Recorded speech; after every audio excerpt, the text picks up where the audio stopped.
Hello and welcome to Bloodsport MMA. 5 fights that I would love to see in the year 2023 that you would probably not expect. Stay tuned.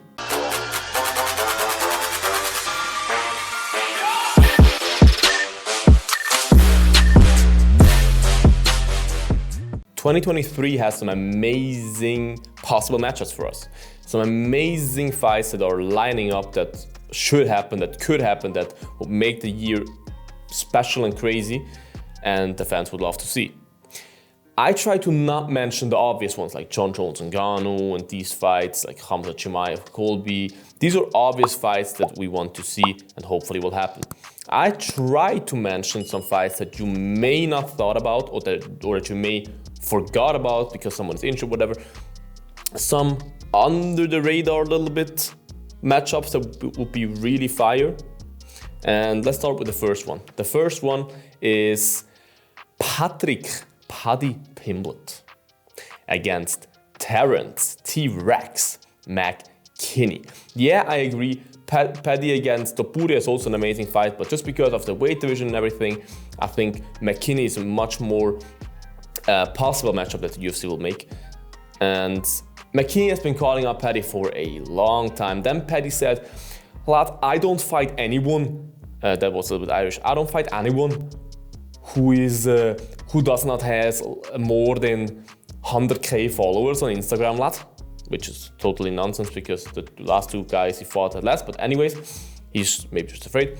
That was a real shot to Terence McKinney back in the day on Twitter or something, I remember. And now Terence McKinney has more than 100k followers on Instagram, Paddy.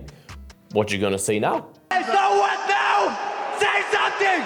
So what now? What you gonna say now? Terence McKinney has been calling out Paddy forever and book that fight. I mean, Paddy will not get a ranked opponent now. Paddy will get the slow track, so he will still get a guy that maybe has some more name value than his last opponent, but is still not ranked. Terence McKinney, still not ranked, fights in Brazil, UFC 283, hopefully wins, and why not? Makes sense, right? Also young guy, also up-and-comer. And I am 99.9% sure that Terence McKinney would finish Paddy. I think if Terence McKinney hits you, you go to sleep. And Paddy gets hit. I really believe Terence McKinney will win that fight, but that's not the reason why I want to see that fight. I just think it's a matchup that makes sense for both of them. It honestly makes sense at the stage of their career they're at. Why not book it? I think the UFC knows that this would not end well for Paddy. That's why they probably won't book it, but I would really love to see that fight. The build-up would be amazing. It would just be hella fun, and Paddy will probably be a little bit more humble after that, which I would hope.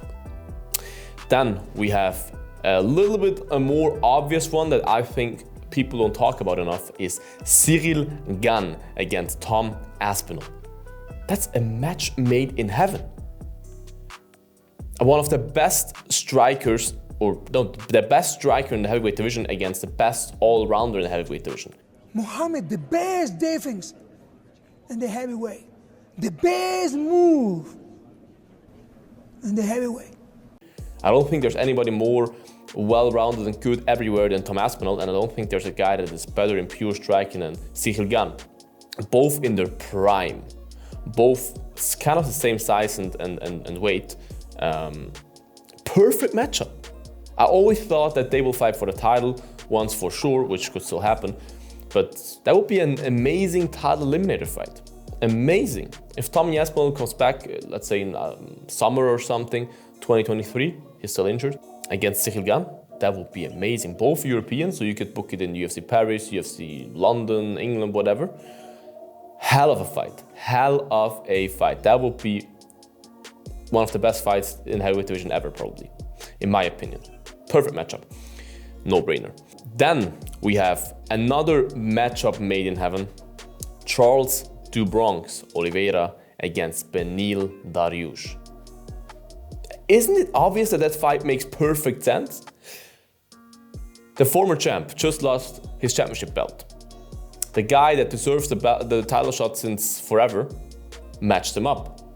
Because I believe Charles Oliveira, with his 3 defenses, I think, deserves to be right in the mix again. Normally people will get, like if you have 5-6 defenses, you will get the rematch immediately. But with 2 defenses, I believe he is still 1 shot away from a title shot. 1 win, 1 good win, title shot. I mean, how do you deny Charlie the Bronx a title shot after what he did, you know what I mean? And Beneil Dariush is as skilled as it gets, always on top of the division, wins, is like on a 10-5 winning streak, deserves the title shot since forever. I feel like he's getting left out the whole time. If he beats Charlie the Bronx, you cannot deny it anymore. Perfect matchup, both amazing grapplers, both solid strikers. The match is made in heaven, in my opinion. That will be a treat for everyone. If you love grappling or not, that will be a treat and a 50-50 fight, in my opinion, to pick. So UFC, please make that happen, please. Number 4 is a fight between the small guys. Amir Albazi, number 7, I think, ranked flyweight. He's just running through the division right now. He fights very actively, like he's fighting all the time, I feel like. Just knocked out, I forgot who he knocked out, goddamn. Just knocked out someone at UFC 282, if I'm not mistaken. And an amazing fighter. Amazing fighter, love to watch him fight, so well-rounded, so talented. Him against Mohamed Mokaev. 2 young savages. Mokaev also, I think he has 2 fights in the UFC right now, both by submission finish. An amazing fighter out of Dagestan, amazing grappler, good striker, well-rounded, same as Albazi. Perfect matchup, honestly. 2 young guys on the way to the top. Let them fight. I think, okay, maybe it's a little bit early for Mokaev to say he's 1 fight. If he wins that fight, he's 1 fight away from a title shot, but the flyweight division is pretty small. Yeah, really pretty small in all shapes and ways. And I could really see that if Albazi and Mokaev fight, the winner of that, 1 more fight against like Pantoja or something, and then they get the title shot. So it would be an amazing fight, perfect matchup, also makes sense in every shape, way and form, in my opinion. Book it. Fight number 5 on my list is one that you probably would not expect, but it is Sean Strickland versus Darren the Gorilla Hillat, fucking Hillat. That would be such, the press conference would be fun. They should be on a pay-per-view. That would be so fun, lad. I'm starting to talk scouts now. That would be so fun to see these 2 guys go at it at the press conference. The build-up would be so fun. 2, in my opinion, amazing, entertaining, and funny guys. 2 guys that love to stand and bang. I think Strickland has the edge in the grappling department, but he's normally not the guy that tries to grapple with you, even though he grappled a little bit in the Cannonier fight, but he doesn't really like to grapple.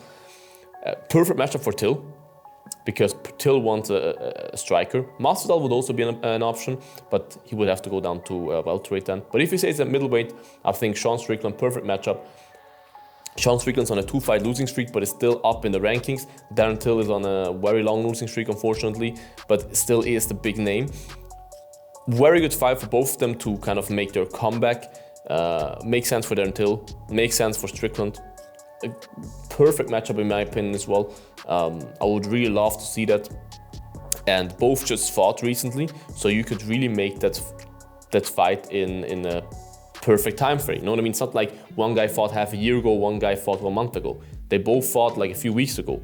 So they will both be ready probably at the same time. Maybe February, March, book it. Really, like I believe the UFC should just hire me as a matchmaker. I could bring you 50 examples of these matchups that I just did. Honestly, no problem. And of course, there's always the obvious ones. I try to bring in not the very most obvious ones. But guys, if you want to see a second episode of this, write in the comments. Show me the love with the likes. Subscribe to this channel, guys, that you don't miss future episodes of that and future talks and vlogs and videos. If you want to see me vlogging with Terrence McKinney at UFC 283 in Brazil, slide into Terrence McKinney's DMs, tell him Bloodsport is waiting for you. And most importantly, guys, eat your vegetables. Bye guys, until next time, Bloodsport out.